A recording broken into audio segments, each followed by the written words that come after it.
Welcome back to where Paul experiments daily with how to shave, including. At least you're not bleeding on I'm camera this time. surprisingly. Oh no, I actually it is like lightly bleeding. You know, like I'm like a caveman when I shave. You know, and then you kind of hit the edge of the lip there, and it's like don't bleed, don't, and then bloop. You know, it just happens. Yeah. Yeah. Yeah. Do you have a nice extended weekend? Yeah, I guess so. I mean, yeah, sure. I don't know. I worked a lot actually, just not on direct site stuff, you know. Like fixing hue lights or something? No, that so by the way, that light situation kind of resolved itself 3-4 days in a row, and then the last 2 nights it's gone back to red and green. Only the inside lights, only those 2 sets. I don't know why. Yeah, I don't know. I don't know if you looked at the thing I wrote yesterday about you know, like the smart home stuff, but like one thing I kind of resolved to do, which is only on the periphery of smart home, is to, you know, like I should take a picture of this. It's incredible. Like in our cellar, we have, I would say 12 feet by 4 feet of boxes that are just like computer and device boxes and stuff. And I go through these routinely. By routinely, I mean like twice a year, to kind of pull the ones out that I'm never going to need and kind of reduce the bulk down as much as possible. But, you know, obviously for some stuff you want to hold on to the boxes, you're going to sell or give it away later. You want it to go with it. And then on the other side of the cellar, and these are both lovely because these are things like we literally paid to have put on a truck and brought from Massachusetts. We have, you know, this giant, like the large size moving boxes full of photo albums with probably 5 or 6 of those, because there was a period of my life like leading up through about, I don't know, the early 1990s when we moved to Phoenix, where everything went into an album and it's all very well organized. And then a couple of humongous boxes of loose photos and photos. Remember, you go to the photo place or wherever you got, you know, CVS, whatever. They give you like a little packet with the negatives and several years of those. And then finally we had a kid and we started, you know, paying attention again. And so our more recent photos, you know, those are, you know, from the time he was a baby on, it's pretty well documented, but like right up through his first year. So 1998, 1999, you know, the photos are like this freaking mess. And so I literally just went through all that stuff. And I am literally now, well, I'm stopping because we're doing this, but as I work, as I do whatever I'm doing, I'm like scanning. And, you know, this is like one of those thankless, terrible tasks I do from time to time. And then I stop doing for months, you know, kind of like shipping giveaway stuff, because it's so terrible that you kind of like, after a while, you're like, why am I doing this to myself? You know? Yeah. How was your weekend? I didn't scan in old photos. Yeah. Do you even have photos like that? Are you old enough to, yeah. Well, the closest thing we'd have to something like that are our wedding photos. Yeah. But oh my God. Which we have on DVD, which we don't have a DVD player. I got to show you something. This is awesome.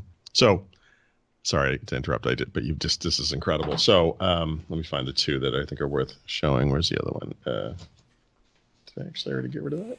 What do I have a feeling that this is going to be a major letdown when you? No, it's not. This is amazing. So, among the stuff I have to scan are, of course, like things that are kind of like physical items, you know, like that are kind of awkward, like you just said, the wedding thing. So we have a big wedding book that is full of, I believe, black and white photos for some reason, because, you know, we got married in the 1940s. Of our wedding and you know, whatever, by a professional photographer. And I'm sure it's really nice. And of course, it's one of those things, like you kind of see it. And it's like a thing, you know, it's big and bulky. And it's like, you know, my wife's going to be like, I don't want to throw that away. And I completely understand that. And I'll just be doing that behind her back. But anyway, one of the weirder items that I found is this. See it? What do you think? Yeah. Is that a wedding cake knife? Yeah. And as you could kind of see there, I think it was upside down. Let me put it back. Yeah. You can see our names are on it and the date that we got married. So I was like, you know, I brought it out. I'm like, just so we're clear, I'm throwing this thing out. And my wife's like, you can't throw that out. And I'm like, are you insane? I absolutely can and will. I'll take a picture of it. Right? We'll have it. But this is going in the trash. This thing is 29 years old. It still looks it's like only it's been used once. I mean, that flower survived pretty long. Yeah, it's not. It's fake. It's like it's actually really. It's crunchy now. It's like it's hard. Kind of like my soul to 29 years. Anyway, sorry, you were saying you have photos. You have some photos like wedding. And Yeah, we I don't think we have any knives with our names you never engraved know on them. what you'll find. I mean, this thing has been. I mean, we we got married in Massachusetts in 1990. We lived in an apartment in Canton, and we moved to Arizona. This thing traveled to Arizona somehow in a box somewhere. At some point it did. Absolutely. Mm-hmm. And then a year after my son was born, after he got sick and almost died, we moved back to Massachusetts for a couple of reasons. So him and the family was there. It moved on back with us. We lived briefly with my parents. We bought our second house, the first one in Massachusetts. We bought the other house, the one that you know that I did the podcast from. We moved on out to Pennsylvania, and here it is 29 years later, and this freaking thing has been around the country in a box somewhere. I don't know. Yeah, the closest thing I have to that, which is probably actually very close, I guess, is down in our basement. We have boxes from when we moved into this house 9 years ago, 10 years ago, whatever. Yeah. Never been opened. You should go through them. Well, I told my wife I should just pick them up and throw them away. Like if we haven't needed them now. Like I agree with that, but I think it's sometimes therapeutic just to look. Well, most of it's then absolutely old, throw it away. Xbox games. Well, that's other. You know, I mean, I'm not trying to bare my soul here, but I mean, what the heck? It's 11 o'clock in the morning on a Monday. You know, going through all the crap in my cellar, like one of the other things. There's so much stuff. I mean, I'm not going to go through all of it, but I mean, because you mentioned Xbox, so I have 2 Xbox 360s that work. I have a box of games, mostly Call of Duty, that I used to bring up the street. Remember, I played with those guys. So I emailed them and I said, hey, I've got all this stuff. And I said, unless you tell me otherwise, I'm just going to ship it to your house. Because I know all these guys come to the house and not everyone has every game or whatever it is. Yeah. So I actually one of the things I did over this weekend was I loaded every single game into the thing to make sure it worked. Because, you know, remember, those discs used to get scratched really easily. And I have some discs that we had written X on. In some cases, I had like 4 copies of a game because 2 of the discs stopped working and I had to buy it again. I mean, it's just incredible. But I have at least 1 and usually 2 copies, because I always bought one for Mark, of every Call of Duty game from, I think, Call of Duty 3, but if not, certainly 4, on, all the way through. Well, I stopped using the 360 at some point, so I think it goes through Ghosts. So I'm like, guys, I'm just going to ship it to the house. You know, the guy who lives there, because he keeps TVs there and stuff for everybody. Yeah. And I'm like, I'll just contribute to the cost, you know? Yeah, and when you go to FedEx, you should take that Lenovo mixed reality headset. Yep. See, that's actually that is off to the side. I have that is in fact in that exact pile. It's an HP. Whatever. All I want to do is get a flying simulator, vomit in my chair, and then probably never wear it again. But yeah, whatever. It's good to have one. You might want to test stuff. I'm really surprised you don't like this game, by the way. So massive update for this game out today that improves, especially on the Xbox One X, improves frame rate, improves just about like everything in the game. You should understand the reason I don't like it is that, right? The performance has always been terrible. You should. Okay, I will. I mean, I absolutely will. So, like, I really like the fact that Fortnite is very smooth and it's sort of like Overwatch. It's got that kind of cartoony, but the graphics are super fast, and that's what you're looking for. The reason I don't play Fortnite is because I don't care about building stuff. I want to destroy things. I just want to shoot people. Yeah, so I this is a game I kind of should like because the graphics are more Call of Duty-esque. It's more realistic. But the performance, it was kind of a weird, I don't know what you call it, lag, response time kind of issue. Yeah. So that just made it. You know. So one of the things you're going to do after you download it is to go into settings. And there's actually a graphics option now. It says resolution priority or frame rate priority. And so you can just put it on frame rate. And I think it like locks it on the X to 30 frames per second minimum. I'm just going to move the mic up so you can't see my bloody lip.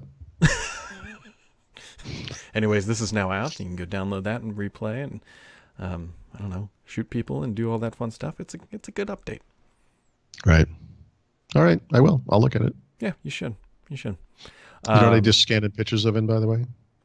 The Internet Explorer 4.0 launched in San Francisco on September 30th, 1997. Wow. Yeah. I spent that entire event walking. Bill Gates did a little speech thing, and then he walked around. They had like a pavilion thing. And so there were all these TV cameras focused on him. Because remember, back then, Microsoft was like the biggest thing in the world. Yeah. So I made a point of just walking next to Bill Gates for the entire thing. So if there's any news footage of this, I'm in it, like absolutely. Because I was like, screw it, I'm just going to be next to him. Mhm. I just kind of shadowed the guy the whole way. But that was a million years ago. Yeah. Yeah. So we've got that. Other things Microsoft is actually announcing today. Microsoft is in London this week, and they're announcing a bunch of educated-related things. Now, there's some new laptops. Interesting one from Lenovo that allows you to use a pencil on the display. But the most interesting thing is Microsoft is coming out with a new pen, a stylus, whatever you want to call it. You can't buy it, so don't even think about it. It'll cost $40, and they'll only come in packs of 20. But it's going to be a much more resilient, combat-ready, if you will, stylus for the classroom. Yeah, you're underplaying the Lenovo thing, by the way. I actually think that's just as innovative. But I think that being able to tell a little Timmy to grab his graphite pen and just start stabbing at the display. Yeah, but just to be clear, what Brad's saying is this: you can put a pencil on the screen like a normal number 2 pencil, and it's digital ink. It works just like a stylus. That's. Now, maybe it's a non-active style. I actually, I've not used it. I've just seen a video, but I mean, seriously, if you couldn't find a cheaper way to do it than that. Yeah, no, and the computer it works on great. is $289 for the computer, so nice. Yeah, so the a couple things about the pen, the Microsoft pen. It's Microsoft branded, not Surface, right? I asked about that, and I got a really curious response, which I've still not had followed up on, which was this. It works with Surface Go, obviously, which is unlike Surface Laptop from, say, almost 2 years ago, is a perfectly acceptable device for education, both from a cost and, whatever, build quality perspective, whatever you want to say.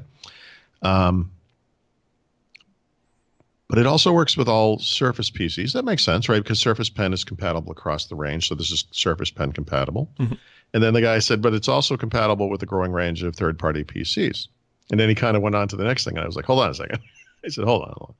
You're telling me that there are third-party PCs out in the world today that can use the Surface Pen? And he said, yeah, and vice versa. They're compatible. So they've licensed the technology. It's the same thing we use, and you can mix and match the pens. I said, are you sure? And he said, yeah. He said, and then the woman from the PR company said she'd get back to me with a list of computers, which is what never happened because, that never happens. But have you ever heard of such a thing? This was news to me. I feel like I followed this space somewhat, I have a feeling that this is one of those things that, like the pro rip-off devices that we see, probably technically in the specs, you can probably grab a Surface Pen and it works. But they've never really been like championing that by any means. Well, I haven't tried it yet. I'm lazy, but I'm just curious. I mean, it's funny. Mary Jo wrote me this morning. She was preparing her own article about this, and she said, "Have you ever heard that Microsoft has licensed the Surface Pen stuff?" And I'm like, "No, we had the same conversation, so I don't know." Yeah, I can't think of any device specifically, but I bet it's just one of those things they've done and they just never really talked about. I don't know. They've kept it a really good secret, and it seems like that's something people would want to promote.